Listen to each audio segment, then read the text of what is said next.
Hello everyone, welcome to Barca News. It is June 7th, 2025, and it's reported that Barcelona are ready to pay off Marc Ter Stegen in order to facilitate his exit. Also, it's being reported that Nico Williams could renew his contract with Athletic Club de Bilbao since Barcelona are not making any moves for him. And finally, one of the most promising young talents in Europe has declared his interest to playing for Barcelona. We have a lot to discuss, so let's begin.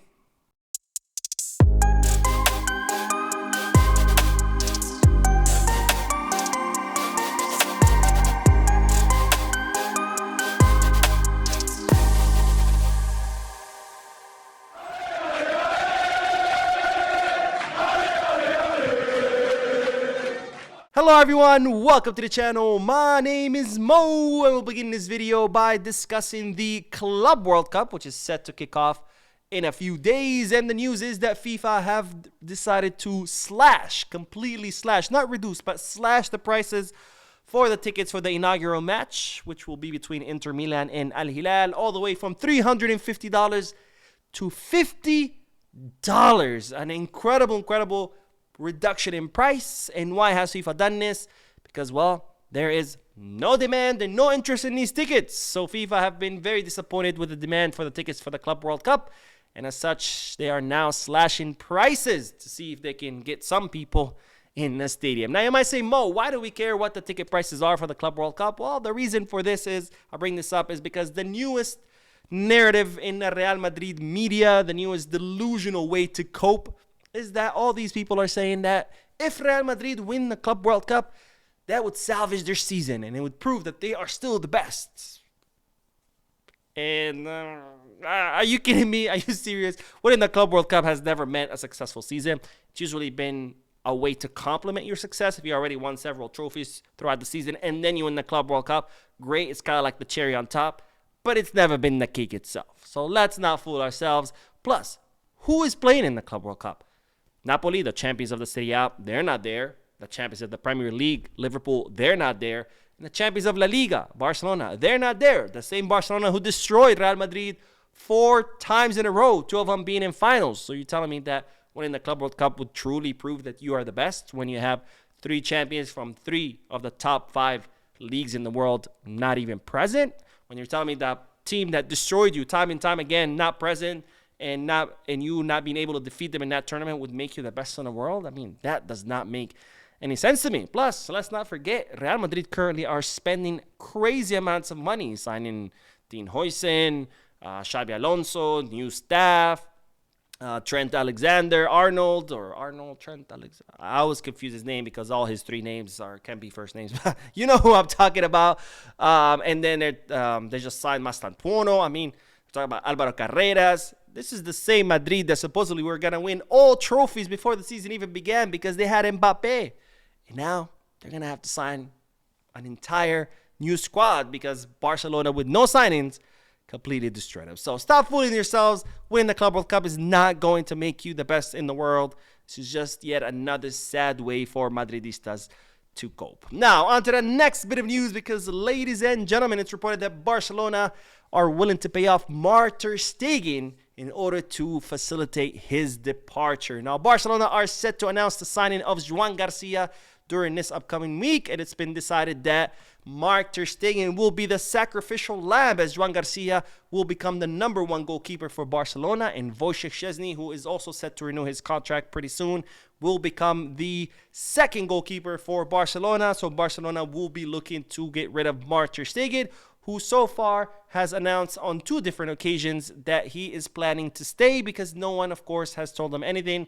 In true Barcelona fashion, when they decide to fire people, well, these people have to find out through the media rather than through Barcelona themselves. Now, in order to facilitate the exit of Marc Ter Stegen, it's reported that Barcelona are willing to pay him 1 season salary because Ter Stegen has a contract until 2028, so 3 years left on his contract. So Barcelona are willing to pay him this upcoming season, 2025-2026 salary, and allow him to leave as a free agent so he can negotiate freely with whatever team he would want to go to. Now, I got to say, I don't know if I agree with this strategy as an attorney who negotiates on a daily basis. I don't know if I would immediately offer a 1-year salary.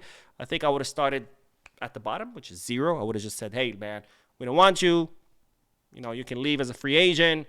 If you don't want to leave, that's fine. But guess what? The World Cup is right around the corner, so you're not going to get any minutes here. That means you're not going to get minutes with Germany, so it's better that you leave.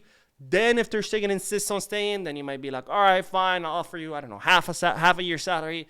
That if he says, I want to say, then you offer the 1 year salary. But from the get-go, offering 1 year salary, I think you're already setting your base, which who's to say that Ter Stegen doesn't say, well, give me all 3 years left, and then I'll leave. I don't know. But that's just my opinion. Now, there are reporting some stories about Ter Stegen. Xavi Torres, he's a reporter, reported about what was the straw that broke the camel's back and why Flick decided to opt for Joan Garcia over Ter Stegen. And the story is that when Ter Stegen recovered from his injury, his agent called Barcelona and said, hey, my player is ready. He's good to go. He wants to be the goalkeeper for the end of the season, which is normal, of course. When players recover from injury, their agents always call the club to try to put pressure. It happened with Gabi, it happened with Ansu Fati. It happens with all the players. And, of course, Flick decided that, no, he was still going to choose Szczesny because Szczesny had been playing, the entire second half of the season where Ter Stegen would have had to get back into competitive rhythm. And that supposedly upset Marc Ter Stegen. And he kind of had like some bad attitude as far as this decision. And that attitude is what caused Flick to choose Joan Garcia and to decide that Barcelona need to kick Ter Stegen out. Now, I would take that story with a little bit of suspicion, because one thing I've noticed by covering Barcelona for many years is that when Barcelona want to push someone out, all of a sudden, all kinds of stories start to be leaked to the press that make that player look bad, because it's a good strategy. It's not just limited to Barcelona. All clubs do it. It's a way to turn the fans against that player, so make it easier to push them out. So I would take that story with a little bit of salt, a grain of salt. Can't even speak anymore. I think the more sensible thing is that Flick saw a Ter Stegen, a 33-year-old Ter Stegen who's on a decline, who just came back from a long injury, versus Joan Garcia, who's on the rise and is 24 years old. It said, hey, Joan Garcia makes more sense, which makes more sense to me. But I don't know. I guess we have to make up stories now to make people look bad just because we want him out the club. Now, speaking of Joan Garcia, Barcelona are set to announce his signing pretty soon. They're saying next week. And his former goalkeeping coach, Jesus Salvador, who coached him for 4 years, has given us some insight on what Barcelona should expect out of their newest signing. Now, this is what the former coach for Joan Garcia had to say. He will end up being the best in the world. I hope so. I really do. Because of the performance he has given, he is going to take a very big step. He's a very smart guy. He understands the game, what is asked of him according to the game model. That's part of his talent. His ability to read what the opponent is doing. It has been part of his learning.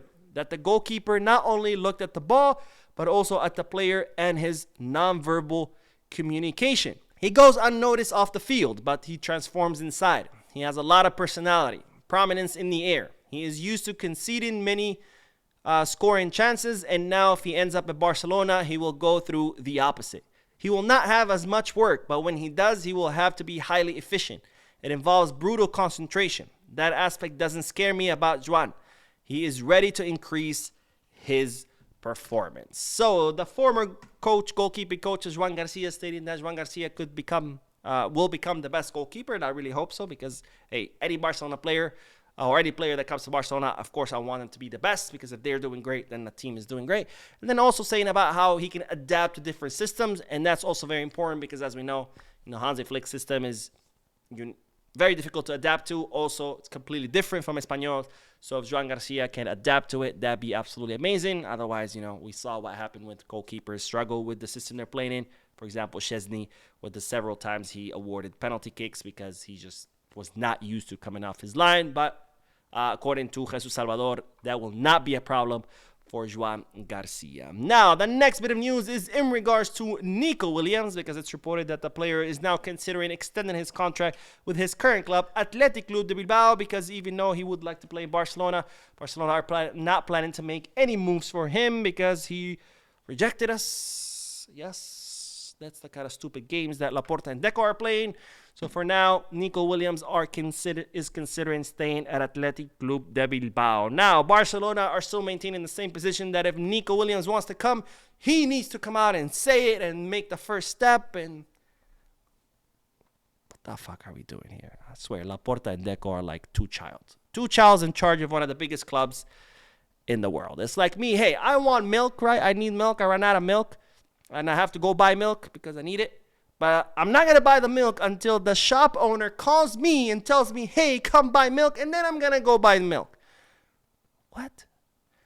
Anyways, let's end this video with the news that one of the most promising players in Europe has declared his interest of playing for Barcelona, and this player is no other than Noah Fernandez. Noah Fernandez is a 17-year-old attacking midfielder who can also play as a left winger.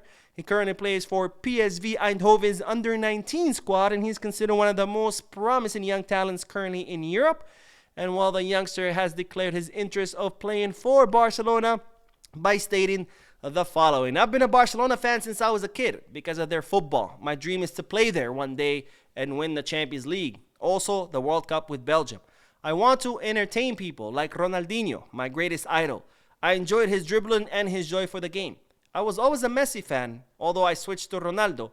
At first, I didn't like him, but he has an admirable mentality. So there you have it, folks. Noah Fernandez stating that it's his dream to play for Barcelona, and this, of course, will be like music to Barcelona's ears if they ever decide to make a move for this youngster. All right, that is all for this video. We'll be uploading another video, so stay tuned to the channel. Don't forget to hit the like button, subscribe to the channel, drop a comment, and as always, Visca Barça.